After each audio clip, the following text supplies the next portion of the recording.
Existem 3 camadas no aprendizado de natureza. 2 dessas camadas todo mundo estuda e uma dessas camadas todo mundo ignora. O problema é que essa camada que todo mundo ignora é justamente a camada que conecta todos os aspectos da natureza. A camada intermediária é a camada de teoria, é onde a gente vai ter os blocos e tópicos que você precisa estudar para o Enem. E essa é uma camada que todo mundo estuda. Você vai ter lá cinemática, termologia, reações químicas, ótica. São os blocos que literalmente caem na prova e todo mundo dá uma olhadinha ou outra, ou em apostila ou em videoaula. A camada mais externa é a camada da prática, e aí você vai ter as questões. Então é uma forma de representar essa teoria na prova por meio de aplicações práticas, eventualmente você tem que usar até uma fórmula. E aí você vai ter uma camada mais interna, que é a camada que todo mundo ignora, que vai te dar uma visão de todo. Essa camada é que vai ter os princípios físico-químicos que regem tudo ao nosso redor, desde a origem do universo até coisas do nosso cotidiano. E essa camada é extremamente importante porque é desses princípios que surgem toda a teoria da camada intermediária. Então todos os blocos que você vê separadamente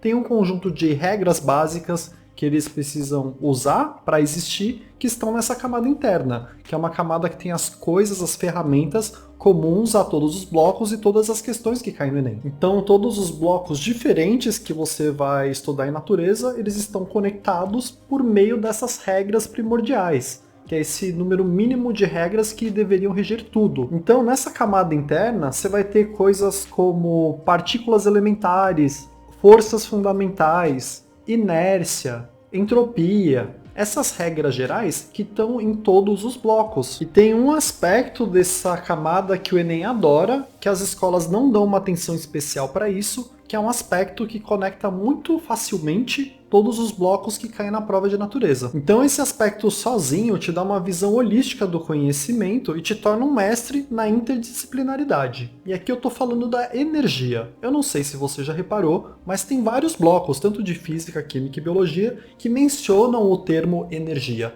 Alguns desses blocos até tem alguma fórmula de energia para você dar uma olhada e poder calcular essa energia. A consequência disso é, se você calcular a energia em um bloco de uma matéria, você pode usar essa mesma energia em um bloco completamente diferente para achar o que é solicitado nesse outro bloco. E isso porque a energia é a mesma e existe uma coisa chamada conservação de energia que faz com que a energia nunca desapareça ou surja do nada. Então é muito fácil você transformar um tipo de energia em outro tipo de energia totalmente diferente. E o Enem adora isso, e eu já vou te dar um exemplo em detalhes de prova do Enem, mais bem explicado, para você entender melhor esse conceito. Mas de cara você tem que entender que um tipo de energia pode virar outro tipo de energia muito facilmente, e a gente tem diversos equipamentos que fazem isso o tempo todo. Então, para te dar alguns exemplos rapidamente. O primeiro caso bem básico é simplesmente você deixar um copo de água na luz do sol. Você vai estar transformando uma energia que está contida nas ondas eletromagnéticas que vêm do sol em energia térmica conforme esse copo vai esquentando. Extremamente simples. Outro caso que você já deve ter visto na escola, no ensino médio, que também é razoavelmente simples, é energia potencial transformando em energia cinética. Então, se você pega um corpo e segura ele a certa altura, no momento que você solta e ele ainda não começou a andar, ele tem uma energia potencial, ele vai ganhando velocidade, essa energia potencial vai se transformando em energia cinética. Você tem, por exemplo, energia no som. Conforme a gente fala, tem energia nessas ondas acústicas da nossa fala. E essa energia também pode ser transformada em outro tipo de energia. Então, por exemplo, antigamente você tinha o telefone analógico, que era um telefone que não era conectado na eletricidade da casa. Ele funcionava por conta própria. E tem um equipamentozinho dentro desse telefone que chama transdutor de som, que ele capta ondas sonoras e transforma em sinais elétricos. E aí esses sinais elétricos viajam por uma rede, vão para outro telefone em outro lugar, e nesse outro telefone esses sinais elétricos são novamente convertidos em ondas sonoras para alguém poder ouvir o que aconteceu no primeiro telefone. Então você transforma a energia acústica em energia elétrica e depois transforma a energia elétrica em energia acústica novamente. E você vai ter infinitos exemplos dessa troca de tipo de energia. E isso o Enem gosta e usa bastante. Um dos exemplos que pode cair no Enem é de hidrelétricas, que a energia contida nas moléculas de água, que seria uma energia cinética, porque as moléculas estão em movimento, ao passar pela hidrelétrica, essa energia cinética é convertida em energia elétrica, que vai para sua casa em algum momento. Outra situação que o Enem adora, que eu já vou explorar um pouco mais, é o de painéis solares, que transforma a energia de ondas eletromagnéticas em energia elétrica, que você também pode usar no seu dia a dia. E por que eu estou te falando tudo isso? Porque para vários blocos que você tem que estudar para o Enem, você vai ter uma fórmula para achar energia naquele bloco. Mas a questão é que você não precisa ver isso de forma isolada. Porque essa energia achada em um bloco, você pode simplesmente usar em outro bloco. E é muito fácil fazer uma questão interdisciplinar com isso. Então, deixa eu te citar alguns dos exemplos de energia que caem em blocos isolados, e depois a gente fala nessa transformação. Então, por exemplo, você vai ter para ótica. Você pode achar a energia numa onda eletromagnética, é uma fórmula que pode cair no Enem. A energia de uma onda eletromagnética, E, é igual à frequência dessa onda vezes uma constante, que chama constante de Planck. Então a energia equivale à frequência. Em várias fórmulas você vai ter uma constante qualquer para ajustar o valor que sai dessa fórmula para um valor comum. Então no caso você usa essa constante para sair em joules o resultado. Joules é uma das unidades de medida para energia, mas você pode ter caloria. Você só tem que saber converter de caloria para joule, que vai ser justamente o caso para termologia, que você tem duas fórmulas comuns aí de energia, que é a Q-macete e Q-mala, só que esse Q sai em caloria. Aí você tem que converter para joule para poder usar essa energia em outro local da matéria. E aí para cada bloco você vai ter um tipo de energia. Então para química você vai ter entalpia em reações químicas, na biologia você vai ter ATP, na física mesmo, em cinemática, você vai ter energia cinética.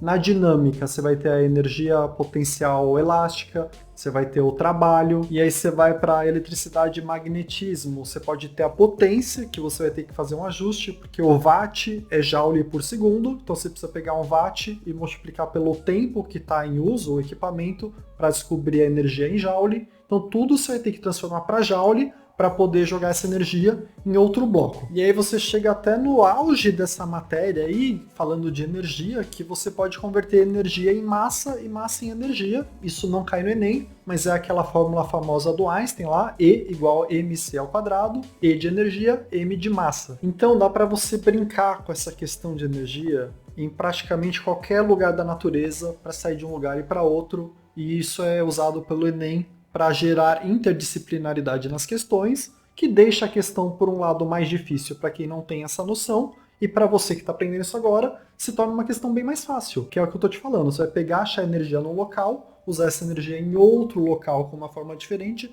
para achar o que é pedido. Então eu espero, com o que eu te falei até agora, eu vou falar um pouco mais, que seja muito mais fácil para você interpretar algumas questões. Então vai lá, eu vou te dar um exemplo mais detalhado, que parte dele já caiu no Enem, e depois eu vou te falar o que você pode fazer a respeito para começar a ficar bom nisso. Então um exemplo que eu vou pegar é o do painel solar. Painel solar já caiu várias vezes no Enem. Painel solar basicamente transforma energia de ondas eletromagnéticas para energia elétrica. Mas eu quero destrinchar o processo completo de onde está essa energia e para onde vai essa energia, para que você entenda a conservação de energia e para que você perceba que a energia é a mesma, tanto faz a matéria que você está vendo energia.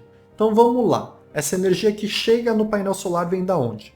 Essa energia que chega no painel solar vem do Sol, que tem reações nucleares. Tem um monte de átomo de hidrogênio lá no Sol. Como tem muitos átomos e uma massa imensa, tem uma pressão bem grande que está acontecendo lá no Sol, com muita energia, muito calor, e eventualmente esses átomos de hidrogênio se fundem, formando átomos de hélio e gerando um monte de onda eletromagnética que vai para o universo inteiro.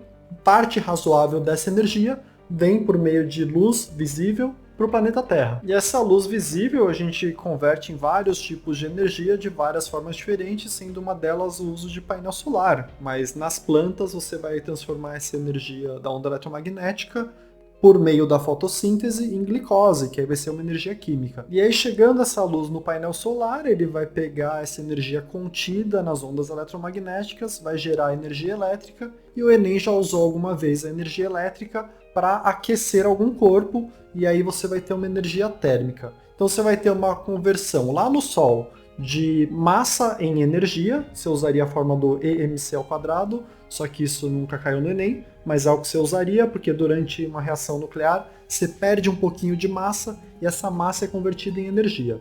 Aí essa energia vai passar a estar na forma de onda eletromagnética, você usaria a fórmula de E igual a frequência vezes a constante de Planck para saber quanto de energia você tem nessa onda eletromagnética.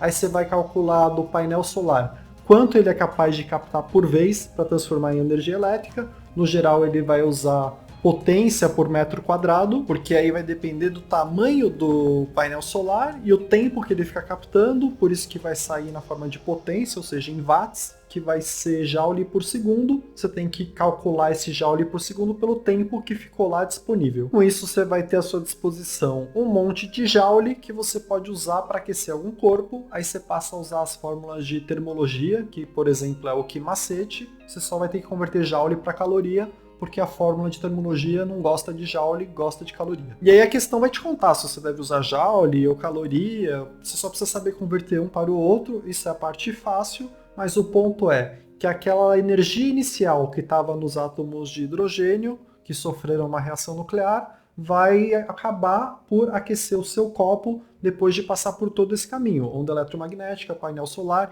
energia elétrica. Aí você vai para a termologia e esquenta o seu copo com tantos joules ou tantas calorias. E esse é só um exemplo um pouco mais detalhado do que o Enem gosta, para você ver como essa energia pode se transformando. Você tem a questão da conservação de energia, que se o enunciado não te falar que está perdendo energia em algum momento, e ele te contaria isso, ele te contaria, perdeu tanto de energia, dissipou 10% da energia, ou o rendimento foi de 80%, que significa que perdeu 20% da energia. Se ele não te contar que perdeu parte da energia, você considera que a energia se conservou, exatamente o tanto de energia que tinha no começo vai ter no final. Então acho que esse é um primeiro exemplo para você começar a brincar com essa ideia. Como é que você fica bom nisso? Primeiro, você tem que conhecer para cada bloco como que você vê o tanto de energia que tem naquele processo descrito pelo bloco. Você vai ter energia em ótica, você vai ter energia em termologia, você vai ter energia em cinemática, você vai ter energia em dinâmica, você vai ter energia em eletricidade e magnetismo. Cada uma vai ter uma forma de energia, você tem que saber achar a energia e trabalhar com unidades de medidas diferentes, saber fazer conversão. Se está em microjoule, você precisa passar para joule. Se está em joule, você precisa passar para caloria. Você precisa saber brincar com isso, que é simples, é só treinar. Mas o que eu quero que você saia desse vídeo sabendo mesmo é que isso é tipo um modelo de questão difícil do Enem. Ele vai pegar um processo, você vai achar energia, vai usar num bloco completamente diferente, numa matéria diferente, essa mesma energia